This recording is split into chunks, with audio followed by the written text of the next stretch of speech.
अस्सलाम वालेकुम व्यूअर्स, कैसे हैं आप? उम्मीद है कि आप खैरियत से होंगे। हम उर्दू ज़बान में अक्सर ऐसे जुमले इस्तेमाल करते हैं जैसे कि कहीं ऐसा तो नहीं कि वो यहाँ रह रहा है, कहीं ऐसा तो नहीं कि आप झूठ बोल रहे हो, क्या पता वो पढ़ाए या नहीं, क्या पता हम दोबारा मिले या नहीं। अब इसमें देखें, एक टर्म इस्तेमाल हुआ है कहीं ऐसा तो नहीं और दूसरा टर्म इस्तेमाल हुआ है क्या पता। अब इनका इंग्लिश में जब हम ट्रांसलेट कर रहे होते हैं तो वो कौन सा स्ट्रक्चर होगा जिसके ज़रिए हम आसानी से इनको ट्रांसलेट कर सकें। तो आइए अब उसको पढ़ लेते हैं।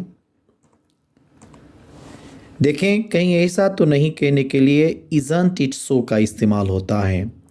इज़न्ट इट सो हम इस्तेमाल करेंगे किस चीज़ के लिए? कहीं ऐसा तो नहीं कहने के लिए। इसका जो फार्मूला बनेगा कुछ इस तरह से बनेगा, इज़न्ट इट सो के बाद डेट, फिर उसके बाद सेंटेंस। जैसे कि कहीं ऐसा तो नहीं कि वो यहाँ रह रहा है, कहीं ऐसा तो नहीं कि वो यहाँ रह रहा है।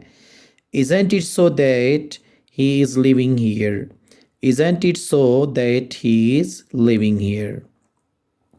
कहीं ऐसा तो नहीं कि आप झूठ बोल रहे हो, कहीं ऐसा तो नहीं कि आप झूठ बोल रहे हो। Isn't it so that you are telling a lie? Isn't it so that you are telling a lie? कहीं ऐसा तो नहीं कि वो कॉलेज नहीं जा रहा हो, कहीं ऐसा तो नहीं कि वो कॉलेज नहीं जा रहा हो। Isn't it so that he is not going to college? Isn't it so that he is not going to college? कहीं ऐसा तो नहीं कहने के लिए isn't it so का इस्तेमाल कर लेंगे।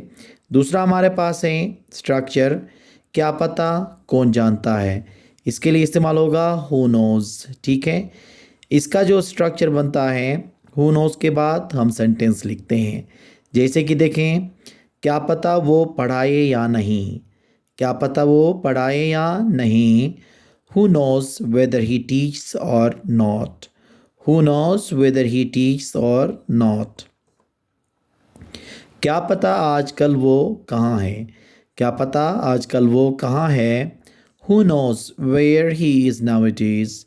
Who knows where he is now it is. क्या पता हम दोबारा मिले या नहीं, क्या पता हम दोबारा मिले या नहीं। Who knows whether we meet again or not. Who knows whether we meet again or not.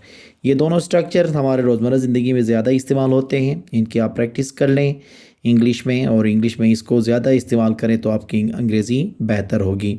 उम्मीद है कि आज का ये लेक्चर आपको पसंद आया होगा। Thank you very much.